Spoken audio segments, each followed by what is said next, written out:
تقویٰ جو ہے انسان کے دل کے اندر ہوتا ہے۔ کہتے ہیں کہ ایک آدمی نماز پڑھ رہا تھا اور نماز میں رکوع میں سجدے میں بہت جھک جھک کے کر رہا تھا۔ کسی نے پوچھا بھائی یہ کیا ہے، اتنا جھک جھک کے آپ کیوں کرتے ہیں؟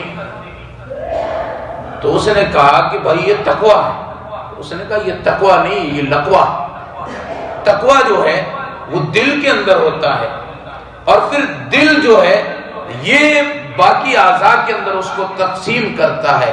انسانی جسم میں ایک لوتڑا ہے، ایک گوشت کی بوٹی ہے، اگر وہ گوشت کی بوٹی سنور جائے تو پوری انسانی باڈی سنور جاتی ہے، اگر وہ گوشت کی بوٹی جو ہے وہ بگڑ جائے تو پوری انسانی جسم کی جو باڈی ہے یہ پوری کی پوری بگڑ جاتی ہے۔ الا وہی القلب، یہی تو دل ہے۔